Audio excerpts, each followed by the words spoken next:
Okay, good evening students. So welcome to next lecture. इससे previous lecture में हम लोगों ने गुजरात सेट के up to question number 10 discuss किया था। उसके आगे के हमको डिस्कस करना है। ओके, सो हम लोग आज का टारगेट रखते हैं कि अप टू 22 तो हम पहुंच ही जाएं। ओके, सो चलो, ज़्यादा होता है तो याद रख और कर लेंगे। हम लोग क्वेश्चन फिक्स ना करके वीडियोस की टाइम ड्यूरेशन फिक्स कर लेते हैं। ओके, सो 30 मिनट का लेक्चर है और अगर आप उसको थोड़ा स्पीड बढ़ा के देखोगे, क्योंकि हमें लिखना पड़ता है, तो अगर आप लिख नहीं रहे हो, सिर्फ रिवाइज कर रहे हो, ऐसे स्टूडेंट है जो पहले से पढ़ रहे हैं, सो स्पीड बढ़ा के आप देख सकते हो आराम से। सो 20 मिनट में आपका लेक्चर कंप्लीट हो जाएगा। तो इस तरीके से हम लोग आगे प्रोसीड करते हैं। Okay, so appropriate geophysical prospecting methods for locating porphyry copper deposits can be। porphyry copper deposits जो होते हैं उनको लोकेट करने के लिए सबसे बेस्ट मेथड क्या होता है? सो इसके लिए होता है आईपी मेथड। जो porphyry copper डिपॉजिट हैं वो क्या रखते हैं, उनमें क्या होता है? porphyry copper इनमें होता है डिसेमिनेटेड सल्फाइड होता है,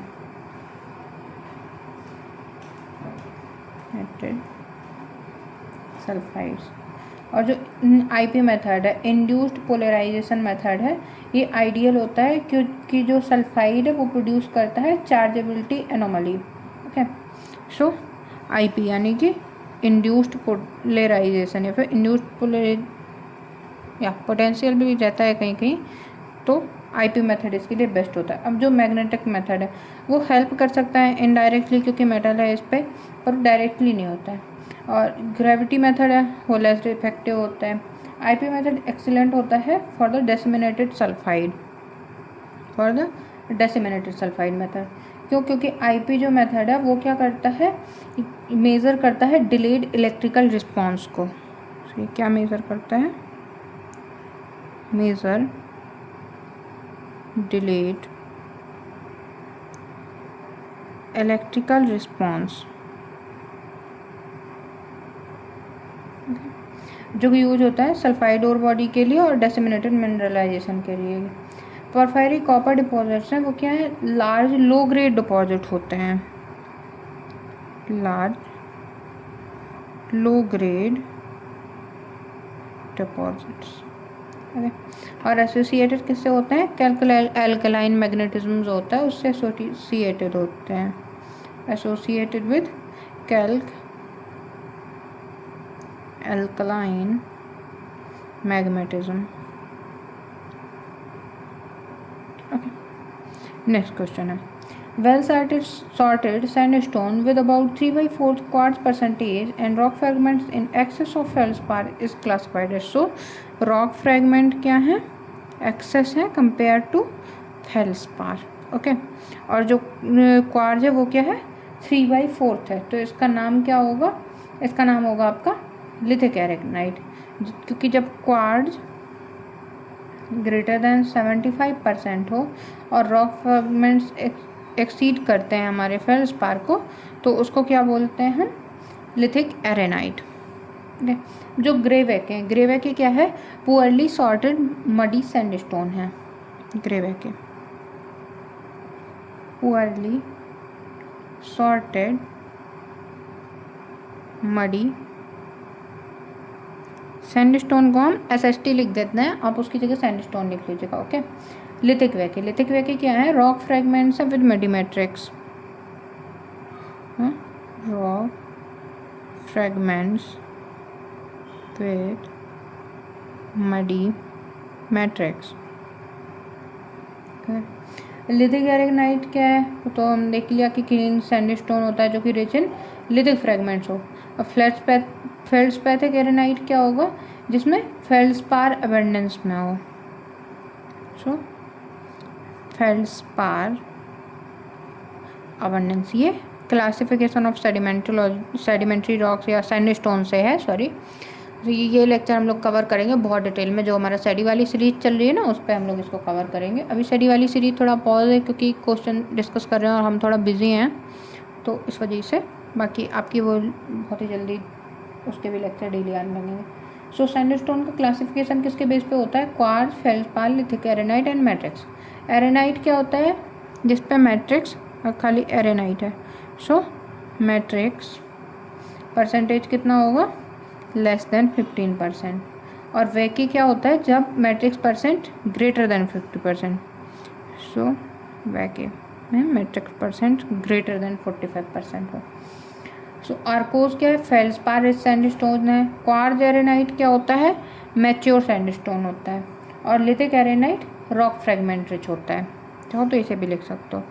In which of the following seismic prospecting methods a number of detectors are placed radially at distance of several kilometers from a short point? So seismic method में क्या होता है, अगर ये आपकी सरफेस है तो यहाँ पर एक शॉर्ट पॉइंट क्रिएट किया जाता है जहाँ से सीस्मिक वेव्स को अंदर भेजा जाता है और फिर उसके बाद में उनका रिफ्लेक्शन का जो टाइम है उसको देखा जाता है। उसकी हेल्प से हम डिटरमाइन करते हैं, प्रॉस्पेक्टिंग करते हैं। सो इसमें क्या होता है, जो इसमें पूछ रहा है कि कौन सा ऐसा सीस्मिक प्रॉस्पेक्टिंग मेथड है जिसमें इलेक्ट्रोड्स हैं वो रेडियली डिस्टेंस पे प्लेस किए जाते हैं सेवरल किलोमीटर्स। कहाँ, जो शॉर्ट पॉइंट है उससे सेवरल किलोमीटर पे, तो वो होती है फैन शूटिंग। फैन शूटिंग में क्या होता है, डिटेक्टर डिस्ट्रीब्यूट होते हैं फैन जियोमेट्री में, fan geometry over wide distance, over wide distances.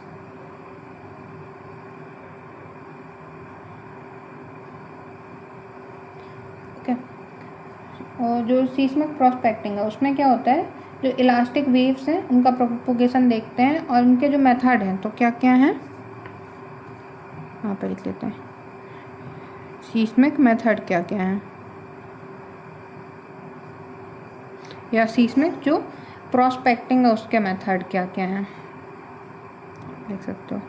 तो इसके मेथड्स हैं रिफ्लेक्शन,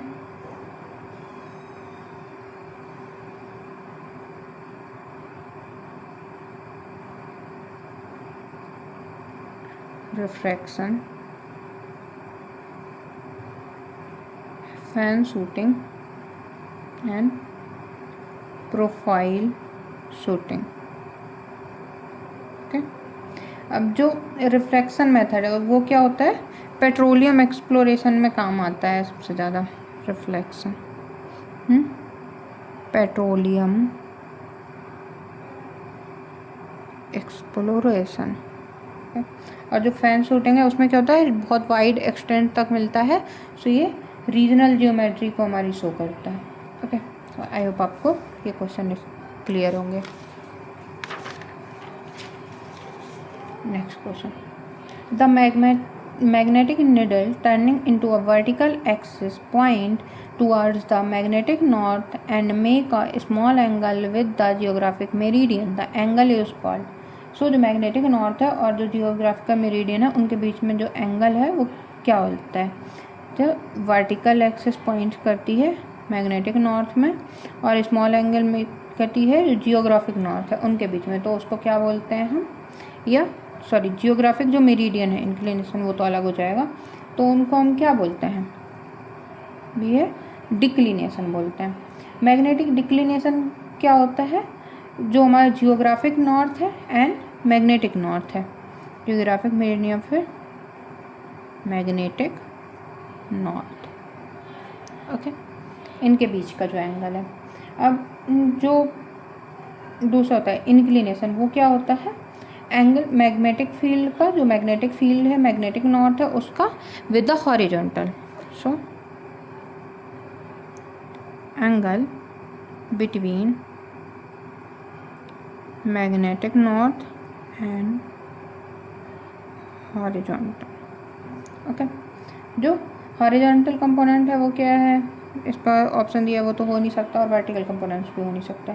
सो अर्थ की जो मैग्नेटिक फील्ड है उसमें क्या होता है, declination, inclination and total intensity. So declination क्या है, जियोग्राफी के अकॉर्डिंग वेरी करेगा, और जो इंक्लिनेशन है वो क्या होगा, 90 डिग्री होगा at the magnetic pole. Okay, जो मैग्नेटिक पोल है उस पर 90 डिग्री होगा, क्योंकि मैग्नेटिक पोल क्या होगा, एग्जैक्ट 90 डिग्री पे होगा। फिर नेक्स्ट क्वेश्चन है, in a P, YX and TX axis diagram of aluminosilicate polymorph। सो जो एल्यूमिनियम सिलिकेट का पॉलीमॉर्फ का डायग्राम होता है, कौन सा वाला, टेम्परेचर प्रेशर का डायग्राम है, जिस पे आपका जो काइनाइट और एंडालूसाइट है वो कहाँ कहाँ फॉर्म होता है, जो उसका प्रेशर टेम्परेचर डायग्राम है, उससे आपको बताना है कि यहाँ पे काइनाइट हो रहा है, ऐसा कुछ डायग्राम है, उस पे से आपको बताना है। एक काम करते हैं, ये लेक्चर अगर हम ऐसे समझाएंगे तो उतना अच्छे से नहीं आएगा, इसका एक डायग्राम बना है तो उसको अभी लेक्चर में इनकॉर्पोरेट नहीं करते हैं, उसका अलग से एक शॉर्ट्स वीडियो डाल देते हैं। ओके, सो आप उसके थ्रू समझ जाइएगा, ठीक है, ऐसा करते हैं। बाकी इसका जो करेक्ट आंसर है वो ऐसे थ्योरेटिकली हम आपको समझा देते हैं, बट डायग्राम आप ऐसे कलर्ड वाला देखोगे तो ज़्यादा अच्छे से समझ आएगा। तो जो एल्यूमिनियम सिलिकेट है, एल्यूमिनियम सिलिकेट पॉलीमॉर्फ क्या होते हैं, तो इसका ऑप्शन ए करेक्ट हो जाएगा। जो एल्यूमिनियम सिलिकेट हैं ये होते हैं हमारे एंडालूसाइट, काइनाइट एंड सिलिमेनाइट। इसका क्वेश्चन का आपका क्लियर तो थ्योरी से ही हो जाएगा, तो वो अभी देख लेता है। सो एंडालूसाइट जो है वो क्या है, low pressure, kyanite high pressure variety है हमारी जो हाई प्रेशर पॉलीमर, और जो सिलिमेनाइट है वो है हाई टेम्परेचर। ओके, अब ये क्या बोल रहा है, dp अपॉन dt जो है हमारा प्रेशर अपॉन टेम्परेचर, तो ये क्या है, kyanite sillimanite transition is positive, dp dt का पॉजिटिव होता है, और dp dt of andalusite sillimanite transition is negative. So andalusite sillimanite का रेंज ये है तो ये नेगेटिव होता है, और जो काइनाइट और सिलिमेनाइट का रेंज है वो अपर डायरेक्शन में होता है तो पॉजिटिव होता है, इसलिए दोनों क्वेश्चन हमारे सही हैं। तो ये हो गया। नेक्स्ट क्वेश्चन अगर हम देखें, एक और होता है कि जो ट्रिपल पॉइंट है वो भी इसमें इम्पॉर्टेंट होता है, और ये क्या है, एक इंडेक्स मिनरल की तरह वर्क करते हैं, जो मेटामॉर्फिक इंडेक्स मिनरल है उसकी तरह वर्क करते हैं, ये भी आप याद रख सकते हो। Next question, choose the correct option considering the following statement, gives free energy is an intensive property, chemical potential is an extensive property. So gives free energy ये कैसी है, सो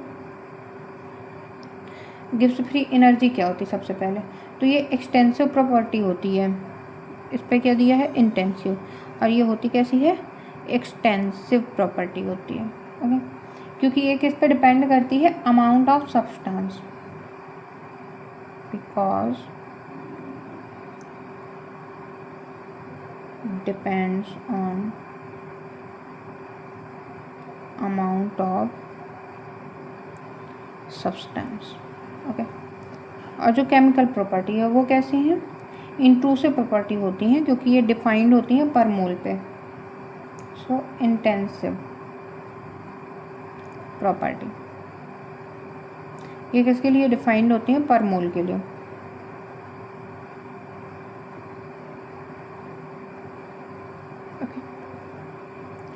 अब थर्मोडायनेमिक्स है, थर्मोडायनेमिक्स में जो एक्सटेंसिव प्रॉपर्टी है वो क्या किस किस चीज़ पे डिपेंड करती हैं, volume, mass and gives free energy, और जो इंटेंसिव हैं वो क्या क्या होंगी, temperature, pressure and chemical potential.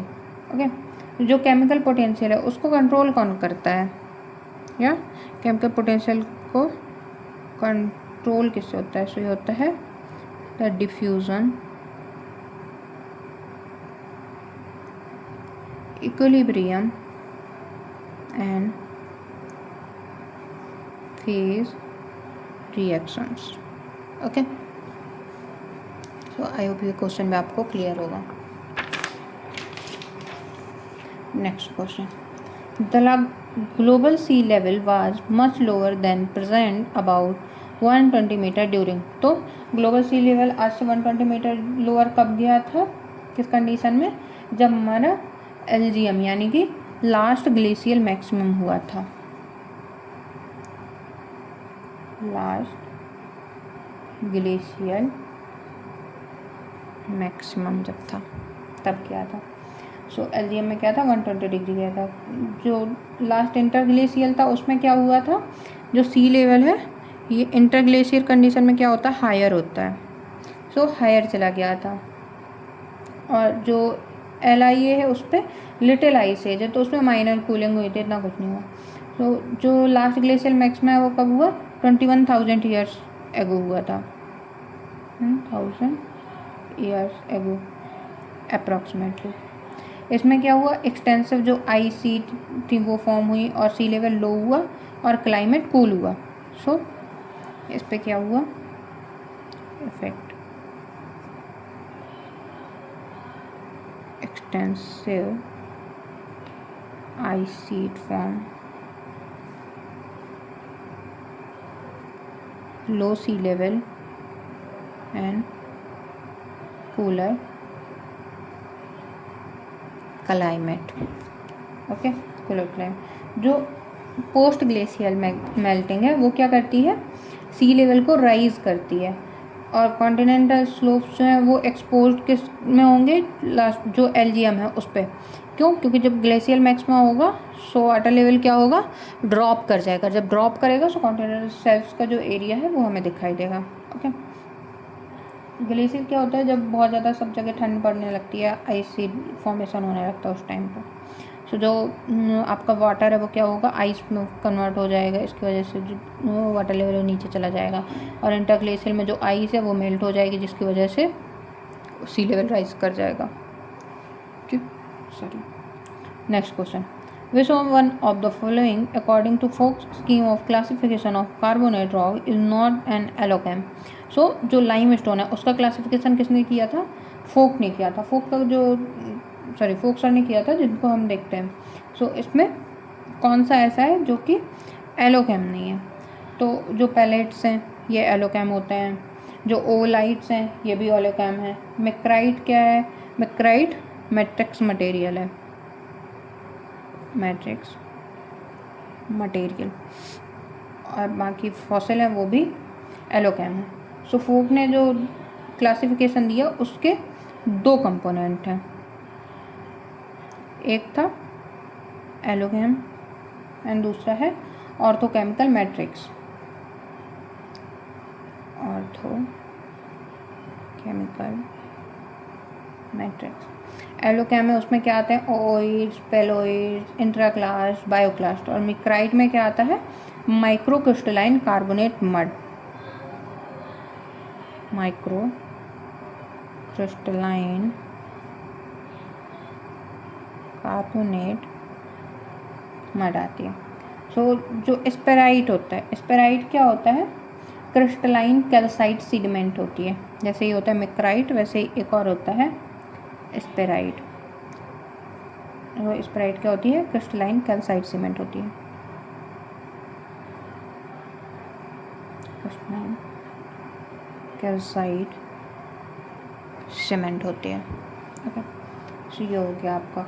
Next question देखते हैं, which one of the following biozone is extensively used in quaternary biostratigraphy. So quaternary biostratigraphy में मैक्सिमम कौन यूज होता है, तो एक्मे जोन। ये क्या है, बायोस्ट्रेटिग्राफी के कंपोनेंट है। एक्मे जोन रिप्रेजेंट क्या करता है, interval of maximum abundance of a taxon, interval of maximum abundance of a taxon। Okay, represent by जो एक्मे जोन है। ओपल जोन ये क्या होता है, कॉम्बिनेशन जोन होता है। ओके, और जो बैरन इंटरवल जोन है इसका मतलब क्या होगा कि लैक ऑफ फॉसिल। बैरन मतलब क्या होता है, लैक, सो लैक्स फॉसिल्स। जो असेंबलेज है इसमें क्या होता है, फॉसिल्स एसोसिएशन होता है, बहुत सारे फॉसिल्स के बारे में रहता है, फॉसिल्स एसोसिएशन होता है। सो जो बायो जोन है उसके टाइप क्या क्या होते हैं, rain zone, assemblage zone, acme zone and opal zone. जो क्वाटरनरी सेडिमेंट्स हैं या क्वाटरनरी स्टडीज है उस पर मोस्टली यूज किसका होता है, पॉलन एंड माइक्रोफॉसिल्स का, पॉलन एंड माइक्रो फॉसिल्स। जो एक्मे है वो क्या करता है, क्लाइमेट फ्लक्चुएशन को भी इंडिकेट करता है, क्योंकि कोई एक स्पीसीज है उसकी अबंडेंस कब होगी, जब उसके लिए फेवरेबल क्लाइमेट होगा। सो ये क्लाइमेट फ्लक्चुएशन बताता है। Next question, so generally in the direction of the transportation the grain size of sediment। सो जैसे जैसे डायरेक्शन बढ़ेगी ट्रांसपोर्टेशन की, तो वैसे वैसे सेडिमेंट का साइज है वो क्या होता है, डिक्रीज़ होता है। जैसे कोई आपके पास में रॉक है, वो आप मान लो उसको आपने एक धागे से बांधा, उसको घसीटते हुए जा रहे हो, आप अपनी बाइक के पीछे मान लो बांध लिया, तो वो क्या होगा, जैसे जैसे आपकी बाइक आगे बढ़ेगी उसका जो साइज़ है, आपने अगर इतनी रॉक बांधी थी धागे से और वो बार बार रोड से घिसट रही, तो वो क्या होगी, उसका साइज़ कम होता जाएगा। तो इसी तरीके से जैसे जैसे ट्रांसपोर्टेशन होता जाएगा वैसे ही कोर्स पार्टिकल हैं वो क्या होंगे, आपके फाइन होते जाएंगे। और एक और इसका एक्सप्लेनेशन आप देख सकते हो कि जो कोर्स मटेरियल है वो जैसे ही ट्रांसपोर्टेशन बढ़ेगा तो आपका जो ट्रांसपोर्टिंग एजेंसी है उसकी स्ट्रेंथ कम होगी, तो वो जो हायर मटेरियल थे, जो आपके लार्ज मटेरियल थे, वो क्या होंगे, वो पहले सेटल हो जाएंगे और जो फाइनर मटेरियल है वो आगे कैरी फॉरवर्ड होते जाएंगे। तो इसकी वजह से भी हमें आगे जो है वो शॉर्ट के या डिक्रीज सेडिमेंट मिलता है जो डाउन स्ट्रीम साइट होती है। अब सेडिमेंट ट्रांसपोर्टेशन की प्रोसेस क्या होती है, हम लोगों ने बहुत डिटेल में पढ़ा था इसको भी, ट्रैक्शन, सॉल्टेशन एंड सस्पेंशन, एक रोलिंग वगैरह ये सब पढ़ा था ना। और जो डाउन स्ट्रीम चेंज हो क्या होता है, ग्रेन साइज डिक्रीज होगा, सॉर्टिंग इम्प्रूव होगी और राउंडनेस इंक्रीज होगी। सो इफेक्ट क्या क्या होंगे, ग्रेन साइज डिक्रीज, सॉर्टिंग, जब ग्रेन साइज सेम होगा तो क्या होगा, सॉर्टिंग भी बढ़ जाएगी और राउंडनेस भी इंक्रीज। ओके, सो जो हाई एनर्जी इन्वायरमेंट है वो क्या करते हैं, कोर्स सेडिमेंट को भी ले जाते हैं, और जो लो एनर्जी इन्वायरमेंट है वो मेनली डिपेंड किस पे होते हैं, जो फाइन सेडिमेंट्स हैं उन पर डिपेंड होते हैं। Next question, the unconformity between the lower Aravalli group and the upper Aravalli group is overlain by. So कौन सी अनकन्फॉर्मिटी है जो लोअर अरावली ग्रुप और अपर अरावली ग्रुप के बीच में आती है, ओके, तो वो है आपकी जॉर फॉर्मेशन। अब अरावली सुपर ग्रुप है, अरावली सुपर ग्रुप क्या है, एक मेजर प्रोटेरोजोइक सक्सेशन है इंडियाज का, तो इसकी एज क्या है, प्रोटेरोजोइक सक्सेशन है। और इसके इम्पॉर्टेंट फॉर्मेशन क्या क्या हैं अरावली के, देवारी, झमरकोतरा, जवार and Udaipur. Okay, so jaw formation है, जॉर फॉर्मेशन इम्पॉर्टेंट किस लिए है, जो हमारा लेड जिंक मिनरलाइजेशन है राजस्थान में, उसके लिए। अरावली बेल्ट क्या इकोनॉमिकली इम्पॉर्टेंट है और बेस मेटल्स को करता है। राजस्थान किसके लिए फेमस है, जो हमारा ये लेड जिंक मिनरलाइज है। ओके, सो ये तक आई होप आपको समझ आया होगा। अब चाहो तो नेक्स्ट का अगर आप लोग कहें तो नेक्स्ट का हम लोग ऐसे भी कर सकते हैं कि रिवाइज कर सकते हैं। जैसे एरोगनाइट हम लोगों ने पहले में पढ़ा था, कैल्साइट मेल्टर होता है, टेक्सोडोन प्रोमेटिव हेंज होती है, बेरिलियम 10 का यूज कॉस्मोजेनिक डेटिंग आइसोटोप में किया जाता है, आईपी मेथड सल्फाइड एक्सप्लोरेशन में होता है, क्वार्ज एरोनाइट मैच्योर टाइप का सैंडस्टोन होता है, मिक्राइट कार्बोनेट मड होती है, एलजीएम में मेजर सी लेवल फॉल होता है, एंड जो ग्लेशियर इंटरग्लेशियर है LI बोल सकते हैं, उसमें होता है क्या कि हमारा सी लेवल ऊपर जाता है। सीयर स्टेज है वो शेप चेंज करता है बट वॉल्यूम चेंज नहीं करता है। डिक्लिनेशन क्या है, magnetic north versus geographic north. Acme zone क्या होता है, अबंडेंस पीक होती है। ये सारा कुछ हम लोगों ने इन 2 लेक्चर में, जो पार्ट 1 था एंड पार्ट 2 था, उसमें हम लोगों ने पढ़ा है। ओके, नेक्स्ट जो क्वेश्चन है, सो यहाँ से हम आपको लेक्चर कल प्रोवाइड करते हैं। Okay, so sorry for come question आपके हो पाए हैं आज, कल हम ट्राई करते हैं कि ज़्यादा क्वेश्चन आपके हो पाएँ। So thank you so much, और सजेस्ट करिएगा अगर आपको कुछ भी चेंज करने का लगता है। Thank you, good night.